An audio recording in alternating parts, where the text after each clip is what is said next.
خديمكم أسعد من خدمي ما دمت خديمكم والبست حليا. السلام عليكم ورحمة الله وبركاته.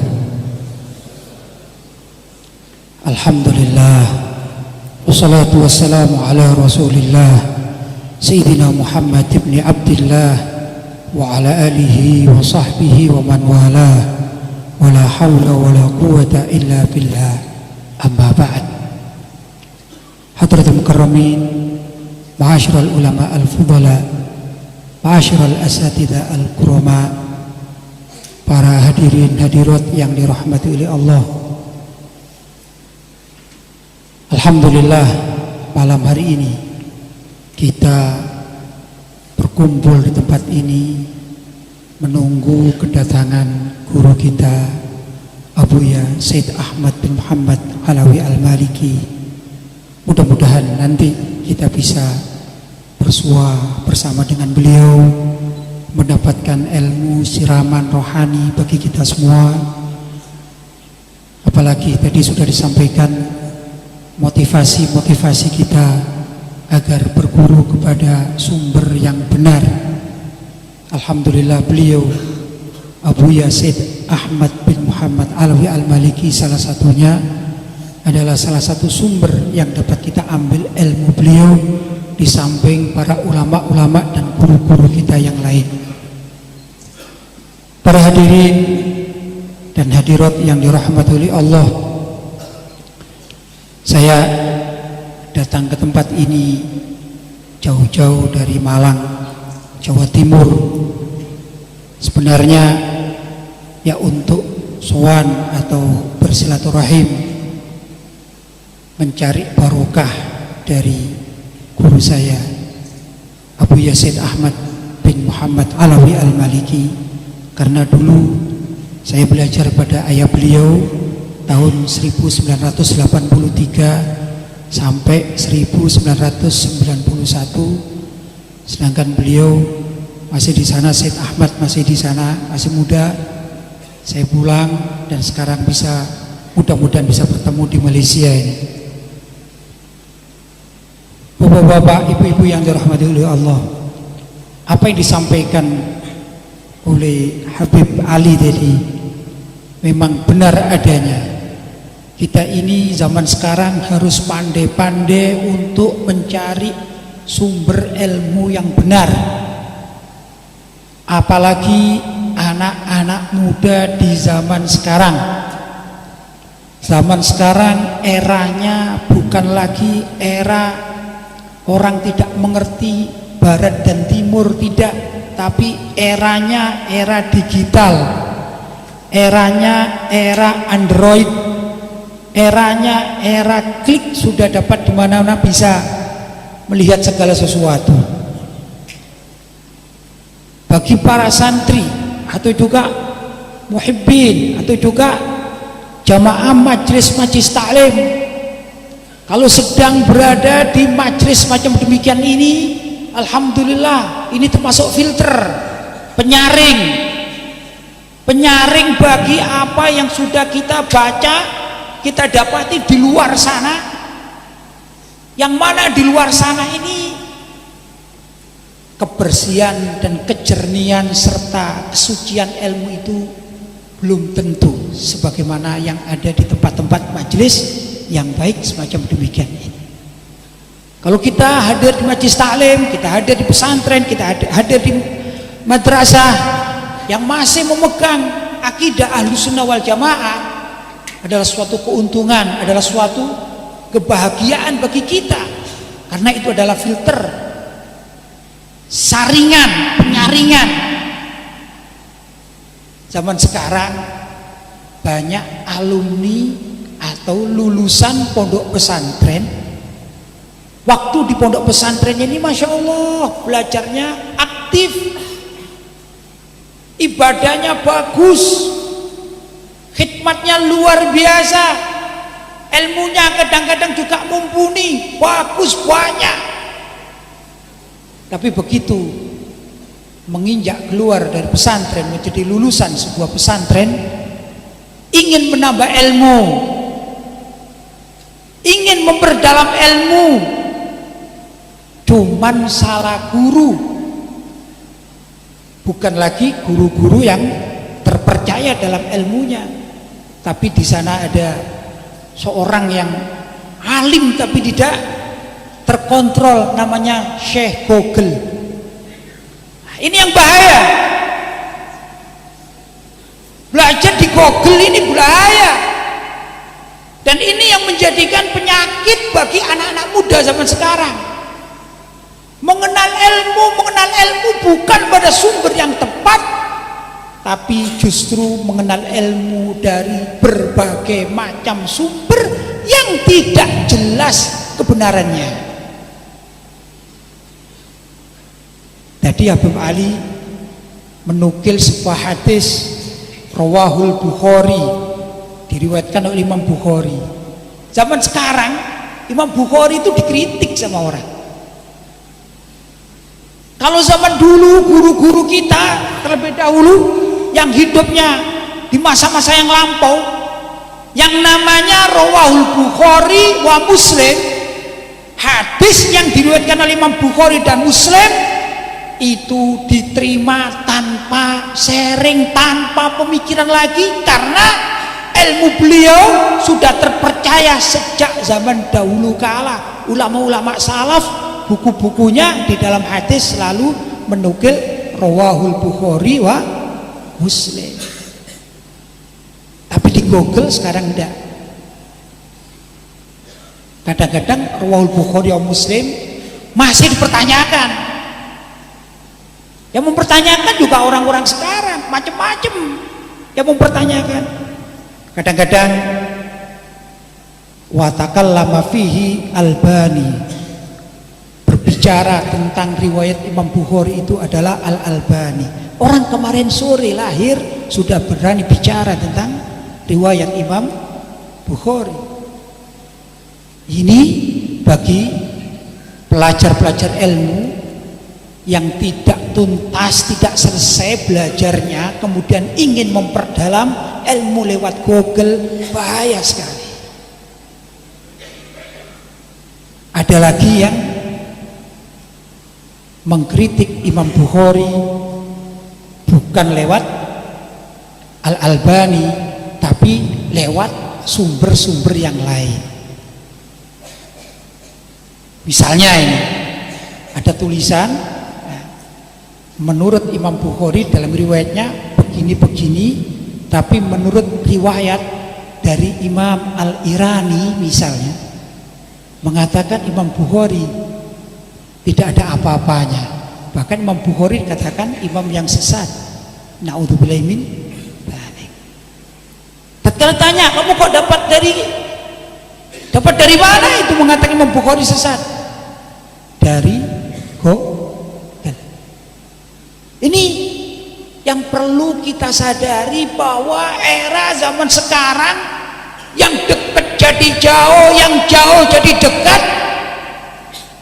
Tapi sekali lagi, kalau kita tidak pandai-pandai menyaringnya, yang sudah benar naudzubillah bisa sesat.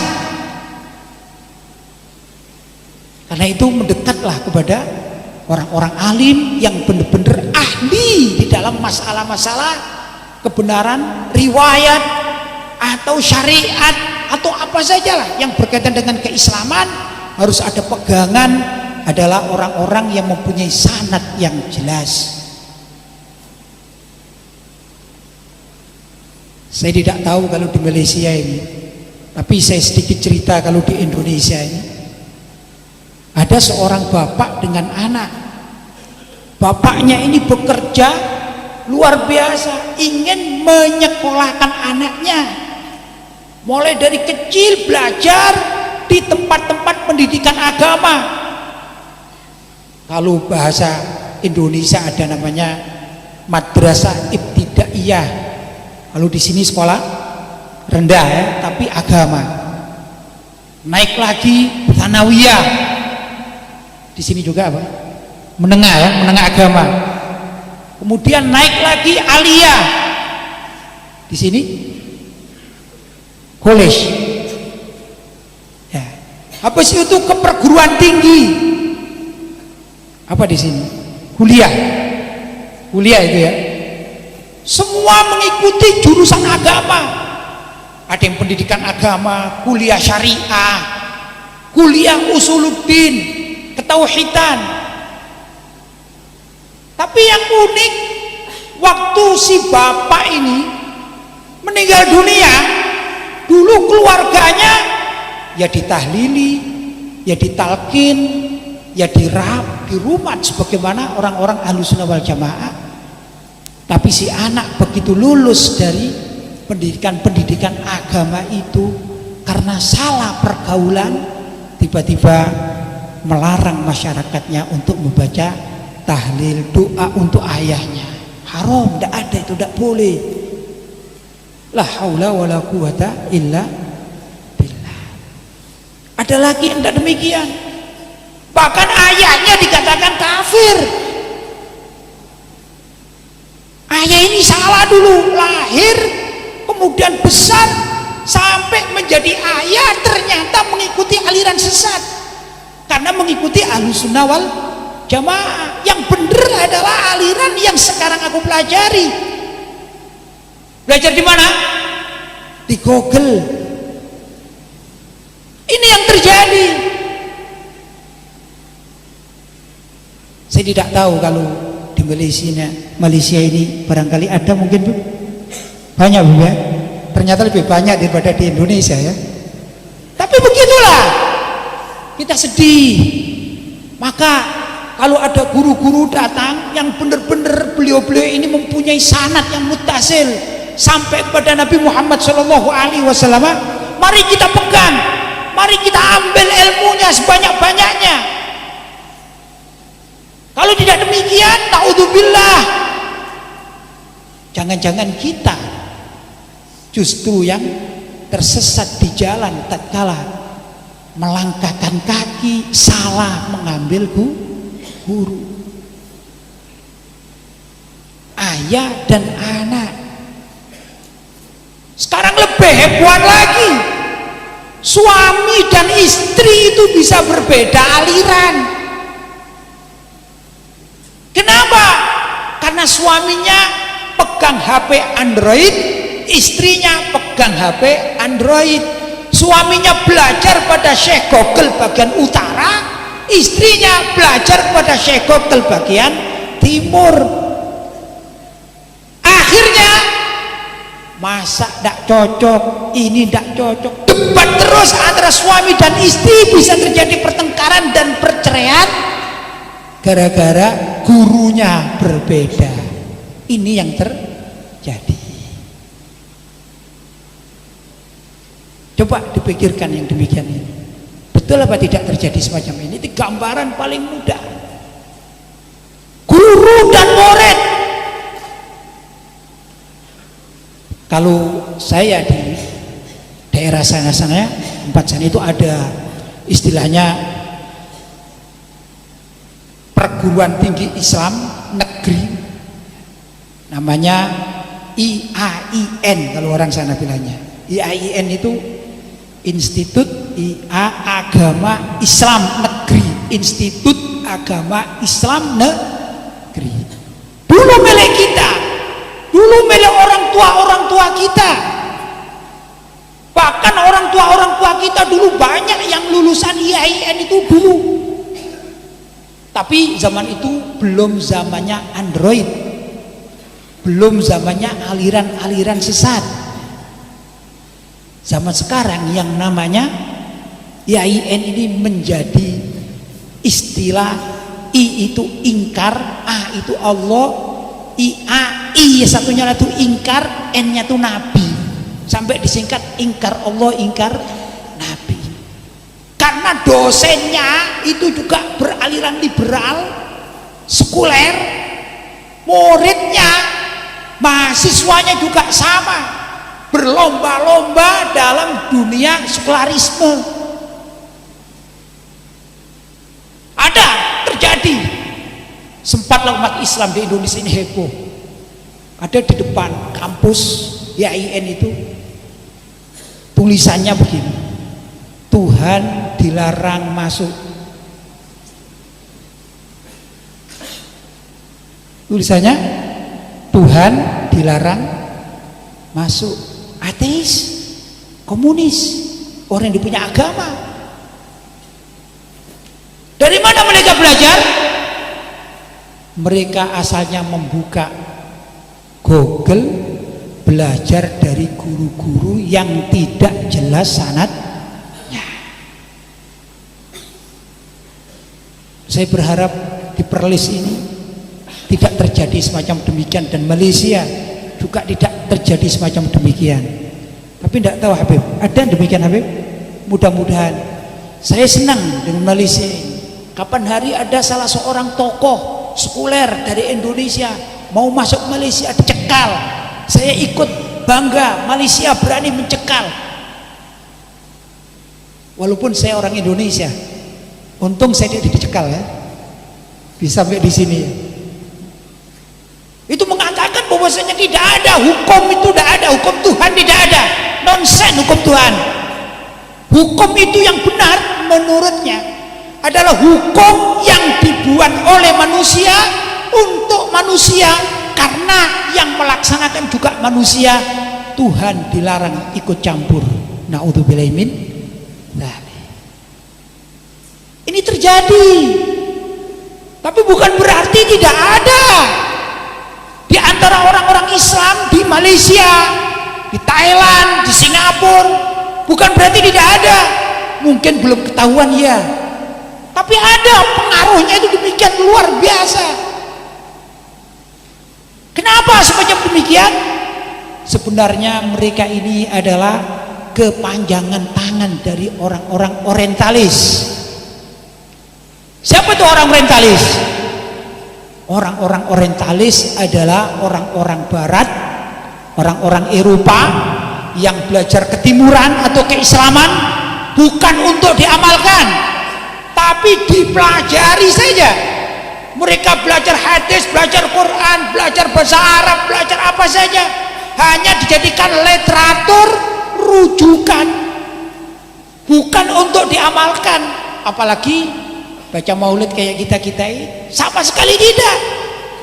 Cuman menurut mereka, barangkali dalam ajaran Islam itu ada sesuatu yang tidak cocok, tidak sesuai dengan akal pikiran manusia, maka itu perlu dikritik, perlu dirombak, bila perlu dihapus sama sekali, diganti dengan yang lain yang sesuai dengan keinginan otak mereka.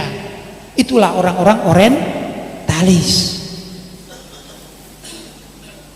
Jadi orang-orang orientalis ini bukan orang-orang yang bodoh, bukan berarti mereka tidak ngerti isi Al-Quran, bukan berarti mereka tidak ngerti hadis, tidak.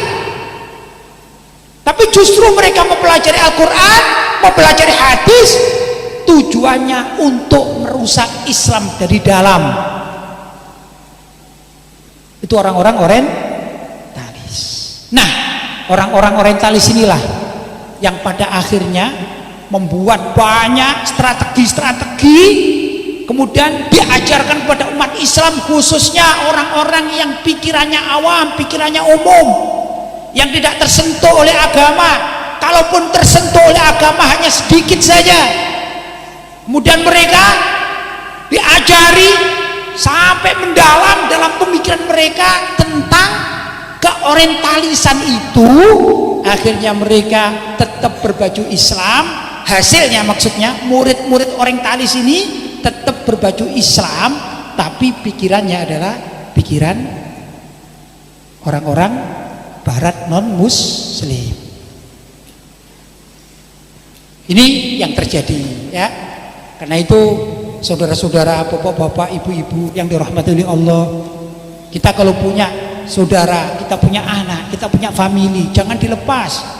Jangan bangga dulu kalau punya anak belajar agama tanpa harus kita kontrol. Enggak, harus kita kontrol, harus kita ketahui itu sumbernya dari mana. Kalau sumbernya sudah benar, maka kita bersyukur kepada Allah Subhanahu wa ta'ala. Tapi kalau sumbernya sudah salah, naudzubillahi min dzalik, mudah-mudahan kita dan keluarga kita semuanya dilindungi oleh Allah SWT. Jangan sampai salah jalan di dalam mempelajari agama dan kita mengikuti guru-guru kita, guru-guru yang benar-benar bonafit, guru-guru yang mempunyai sanad yang jelas. Dengan demikian kita berharap mudah-mudahan ilmu kita juga bersambung kepada baginda Rasulullah Sallallahu Alaihi Wasallam. Bapak-bapak, ibu-ibu yang dirahmati oleh Allah, barangkali ini yang dapat saya sampaikan, mudah-mudahan ada manfaatnya. Hadza wal afu minkum. Wassalamualaikum warahmatullahi wabarakatuh. وغيب الله عني وجهة أبدا وغيب الله عني وجهة أبدا حتى يقضى بكم شيء الأبد حتى يقضى بكم شيء الأبد يا آل بيت النبي السيد العربي لكم مدد